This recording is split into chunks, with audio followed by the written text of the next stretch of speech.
बिजली चमकती है तो आकाश बदल देती है, बिजली चमकती है तो आकाश बदल देती है, आंधी उठती है तो दिन रात बदल देती है। जब गरजती है नारी शक्ति तो, जब गरजती है नारी शक्ति तो इतिहास बदल देती है, इतिहास बदल देती है। कुछ लोग कहते हैं कि नारी का कोई घर नहीं होता, कुछ लोग कहते हैं कि नारी का कोई घर नहीं होता, लेकिन मेरा यकीन है कि औरत के बिना कोई घर नहीं होता, कोई घर नहीं होता। एपीजी न्यूज चैनल के सभी दर्शकों को मेरी ओर से नमस्कार। आप सभी का इस चैनल पे मैं आपका स्वागत करती हूँ। मैं प्रीति साहू, आज की आपकी एंकर, और हम लोग जागतिक महिला दिन के अवसर पे अमरावती में जितनी भी डेवलप्ड महिलाएं हैं जिन्होंने अच्छा सक्सेस पाया है, ऐसी महिलाओं से हम अवगत होने जा रहे हैं। काउच पफी के सीईओ इशिता अग्रवाल जी से हम अभी मिलते हैं, तो चलिए उनसे जानते हैं उनका सफर कैसा है। सबसे पहले आप सभी को वुमेन्स डे की हार्दिक शुभकामनाएं। एपीजी न्यूज़ को भी बहुत सारी बधाइयाँ देना चाहूँगी कि इतना अच्छा वुमेन्स डे पे उन्होंने प्रोग्राम अरेंज किया। मेरा actually born and brought up in Indore हुआ है। मेरा एजुकेशन भी इंदौर में हुआ है। बीबीए मैंने इंदौर से किया, एमबीए मैंने एमआईटी यूनिवर्सिटी दिल्ली से किया।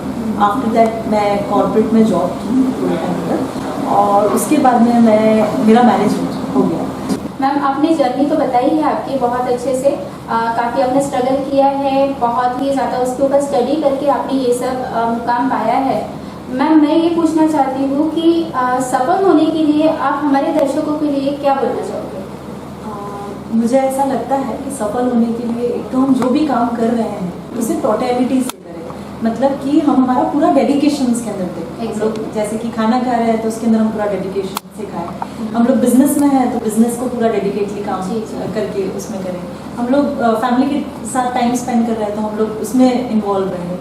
तो मेरा एक ये सजेशन रहेगा। दूसरा, मुझे ऐसा लगता है लर्निंग वाला एटीट्यूड हमें कभी छोड़ना नहीं चाहिए। जैसे एक मुकाम पे पहुंचने के बाद में सबको लगता है कि हमने बहुत कुछ सीख लिया, पर सीखना हमें हमेशा चाहिए, क्योंकि आप जब तक सीखेंगे नहीं वक्त तक नई चीज़ ला नहीं पाएंगे। तीसरा, मुझे ऐसा लगता है कि फेलियर्स तो बहुत आते रहेंगे, फेलियर्स आते भी, हम लोग भी कोई प्रोडक्ट लॉन्च करते हैं, कुछ करते हैं तो कभी चलता है कभी नहीं चलता है, तो फेलियर्स आते रहेंगे, part and parcel of life है। तो उससे हम लोग फेलियर को एज ए लर्निंग ट्रीट करते हुए आगे बढ़ें। मैम, मेरा और एक आपसे ये सवाल था कि मैंने इतने सारे शोरूम्स देखे हैं अलग अलग नाम से, लेकिन काउच पफी ये बहुत डिफरेंट नेम है, यूनिक नेम है, तो ये काउच पफी ही क्यों? ये नाम आपने कैसे सोचा? हमने बहुत सारे, जब हमारी फैमिली बैठी थी या जो बिजनेस में इन्वॉल्व है वो बैठे थे, हमने बहुत सारे नाम शॉर्टलिस्ट किए, जैसे ग्रीन लीफ फर्नीचर था और बहुत सारे थे। बट देन फिर हमने जब काउच पफी एक हमारे माइंड में आया। काउच मतलब एक सिंपल सोफा जिसमें हम बैठे हैं, उसे भी हम काउच ही बोलेंगे। पफी मतलब एक स्टूल होता है। तो ये एक तो फर्नीचर से बहुत रिलेटेबल लगा हमें, सिंपल लगा और यूनिवर्सल, एक ग्लोबल उसमें ऐसा फील आता है कि हाँ कहीं का बाहर का स्टोर है या हम लोग आगे भी कहीं पे एक्सपांड करना चाहेंगे तो वो चीज़ अच्छी लगेगी, इसलिए हमने couch puffy. Actually couch puffy के पीछे इतनी इंटरेस्टिंग स्टोरी है, ये हमें पता नहीं था कि आपके पूरे फैमिलियर्स, आपके जो भी नज़दीकी थे, सब ने मिलकर जो नाम सब आपने सिलेक्ट किया है, काफ़ी अच्छा नाम। अमरावती में कुछ नया नाम देखा गया है। मैम, मेरा और एक सवाल आपसे है कि काउच पफी लग्जरियस शोरूम ही आपको क्यों खोलना था? ये आइडिया आपको कहाँ से आया? हमने बहुत R&D किया इसके पीछे। जैसे एक अमरावती एक छोटा शहर है जी, तो यहाँ पर लोकल लेवल पे ग्लोबल क्या दे सकते थे हम, और फर्नीचर इंडस्ट्री में हम लोग पहले से थे, तो हमें लगा कि यहाँ पर इस चीज़ की ज़रूरत है। उसके बाद हमने बहुत R&D किया कि कैसे हम लोग अफोर्डेबल बजट में बाहर से चीज़ें ला सकते हैं, कैसे हम लोग इस ट्रेंड के साथ में फर्नीचर का, जैसे इतने सारे अपन मुंबई देखते हैं, नागपुर देखते हैं, वहाँ पर सब कुछ है, बट अमरावती में नहीं है। तो क्या कर सकते हैं हम, विदर्भ के लिए क्या दे सकते हैं, और वो भी अफोर्डेबल प्राइस में कैसे दे सकते हैं, वो हमने R&D किया और उसके बाद में हम लोग ने काउच पफी स्टार्ट की। ये आपसे पूछना चाहती हूँ कि काउच पफी में आप क्या प्रोवाइड कर रहे हो और आप ऐसी कौन सी स्पेशल सर्विसेज अमरावती को दे रही है? सबसे पहले हमारा मानना या हमारे फादर का मानना है, जैसे हमारा Poonam sofa and chairs Kamal plaza पे भी है, तो सबसे पहले हमारा जो पूनम ग्रो हुआ है वो अपना क्वालिटी की वजह से हुआ है, और हम यहाँ पर भी वही चीज़ डिलीवर करना चाहेंगे। हम कुछ भी चीज़ कहीं से भी लाते हैं या हमारी खुद की भी बनती है तो हम पहले क्वालिटी स्टैंडर्ड्स उसके चेक करते हैं कि वो सही है या नहीं। उसके बाद में दूसरी चीज़ हम अफोर्डेबिलिटी पे बहुत बिलीव करते हैं कि चीज़ तो अच्छी है बट अफोर्डेबल है कि नहीं है। कुछ भी प्राइस लगा दिया, कुछ भी कर दिया, उस पर हम लोग नहीं बिलीव करते हैं। काउच पॉपी में हमारे पास फर्नीचर तो है ही, जैसे सोफा हो गया, डाइनिंग्स हो गए, बेडरूम सेट्स हो गए। इम्पोर्टेड भी हम लोग टर्की, इटली, मलेशिया से डायरेक्टली इम्पोर्ट करते हैं। तो वो भी चीज़ है। साथ ही साथ हम लोग होम डेकोर रखते हैं, कारपेट्स, शैंडलर्स, सारी चीज़ें आपको वन रूफ में प्रोवाइड करने की कोशिश करते हैं। और साथ ही साथ ये शोरूम जो है वो 35,000 स्क्वायर फीट में है, तो आपको वैरायटी तो निश्चित मिलना ही है। जी। और मैम एक और सवाल जो मुझे काफ़ी समय से मैं पूछना चाहती हूँ, जैसे आपने मुझे बताया है कि आपका दिन कैसे व्यस्त रहता है, आप कितना बिजी रहते हो। आपने ये भी बोला है कि आप दिन भर लर्निंग में भी रहते हो, यानी अगर कुछ समय मिलता है तो आप उसमें ही रहते हो, है ना। तो आप इन सब चीज़ों में खुद को फ्रेश कैसे रख लेते हैं? हम लोगों का एक तो फिक्स है कि हम लोग फैमिली टाइम बहुत अच्छे से स्पेंड करते हैं। मॉर्निंग में, इवनिंग में, लेट नाइट हमारा फैमिली डिस्कशंस होता है, क्या अच्छा चल रहा है और क्या अच्छा कर सकते हैं। तो उससे एक तो फ्रेश भी होते हैं और सबके लिए फैमिली एक बहुत इंपॉर्टेंट पार्ट है जो कि हम खरीद नहीं सकते किसी पैसा दे के या बाकी चीज़ करके।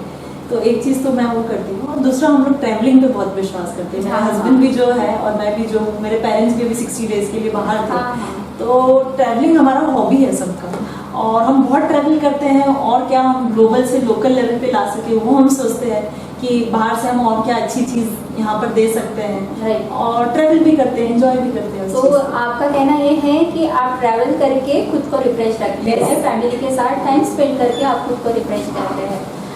बहुत अच्छा मैम, ये सुनकर तो मुझे बहुत अच्छा लगा कि तो आजकल हम सब देखते हैं कि फैमिलीज अलग होती जा रही है, पर आप फैमिली के साथ में खुद को रिफ्रेश करती है। ये हमारी महिलाओं के लिए बहुत ही अच्छी आपने गाइडेंस दिया है। मैम, मैं अभी अपने खास मुद्दे पे आती हूँ। जैसे आपको पता है कि आज का जो इंटरव्यू लिया जा रहा है आपका, वो जागतिक महिला दिन के अवसर पर ही लिया जा रहा है। तो मैं ये आपसे जानना चाहती हूँ मैम कि जागतिक महिला दिन के अवसर पर हमारे महिलाओं के लिए उनके सक्षम करने के लिए आपकी क्या राय है? तो सबसे पहले मुझे ऐसा लगता है कि वुमेन में खुद की वैल्यू करना चाहिए, जैसे सेल्फ वैल्यू बहुत इम्पोर्टेंट है। दूसरा, मुझे ऐसा लगता है कि कोई भी वुमेन को एजुकेटेड होना बहुत ज़रूरी है आज के दौर में। तीसरा, मुझे ऐसा लगता है कि जैसे स्टार्टिंग से, जैसे हम लोग 10th में रहते हैं, 11th 12th में कौन सा सब्जेक्ट लेना है वो और कोई डिसाइड करता है। वो खुद का डिसीजन मेकिंग खुद लेना चाहिए कि आपको आगे क्या रुचि है, तो ही तो आप आगे बढ़ पाएंगे ना। उसके बाद मुझे ऐसा लगता है कि विथ लर्निंग के बाद में एक स्टेज ऐसा आ जाता है जहाँ पर फाइनेंशियली इंडिपेंडेंट होना बहुत ज़रूरी है। तो फाइनेंशियली इंडिपेंडेंट होना चाहिए वुमेन में। अगर समाज वुमेन को फाइनेंशियली, सोशली इंडिपेंडेंट बनाने की कोशिश करेगा तो हम निश्चित ही बेहतर राष्ट्र बना सकते हैं। जी जी, बिल्कुल सही, बहुत अच्छी सोच है मैम आपकी। महिलाओं के प्रति अगर आप जैसे लेडीज़ अगर खड़े रहते हैं उनके लिए एज अ आदर्श, हम आपको बोलना चाहेंगे कि हमारे सभी महिला दर्शक जो यहाँ पे देख रहे हैं, तो उन सभी महिला दर्शक को मैं ये कहना चाहूँगी कि मैडम का आपको आदर्श लेना चाहिए और हमें सेल्फ लव रखना चाहिए। हमें तो ऐसा लगता है आपको देख के कि आप हमारे आदर्श हो, हमारी महिलाओं के लिए भी आदर्श है। तो जैसे हमारे लिए आप आदर्श हो, तो आपके लिए भी कोई ना कोई आदर्श तो होगा ही ना मैम। तो मैं उनके बारे में आपसे पूछना चाहूँगी। तो सबसे पहले तो मेरे पेरेंट्स मेरे लिए आदर्श हैं, उसके बाद मेरे हस्बैंड मेरे लिए आदर्श हैं।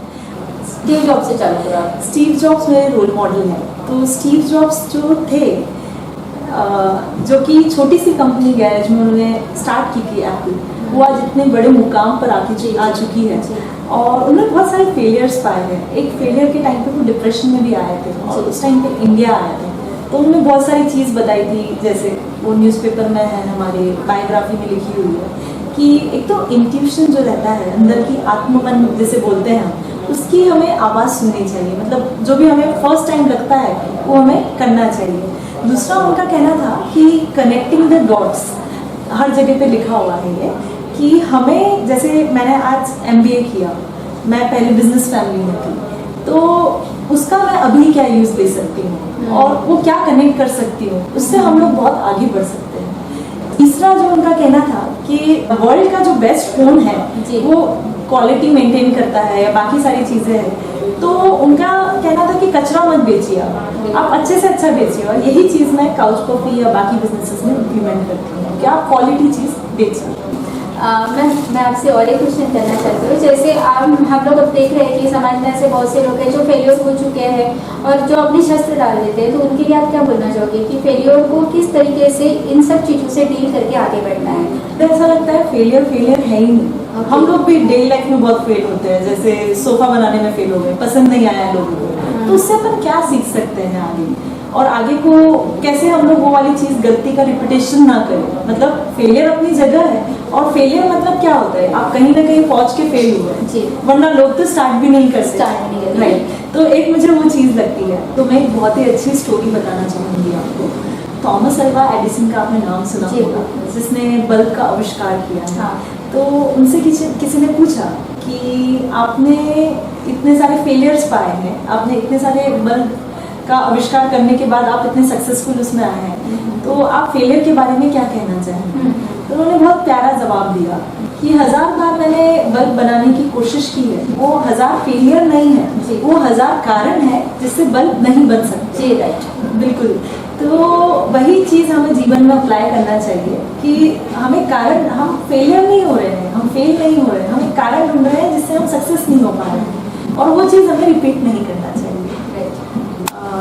थैंक यू मैम, आपने इतना अच्छा टाइम दिया। APJ न्यूज़ को वापस से बधाइयाँ देना चाहूँगी, और वुमेंस डे की आप सभी को शुभकामनाएं देना चाहूँगी। लोग कहते हैं बदलता है ज़माना अक्सर, लोग कहते हैं बदलता है ज़माना अक्सर, पर स्त्री वो है जो बदल दे ज़माने को। क्या बात है। Thank you so much ma'am APJ के लिए जो आपने समय दिया है, इसके लिए थैंक यू।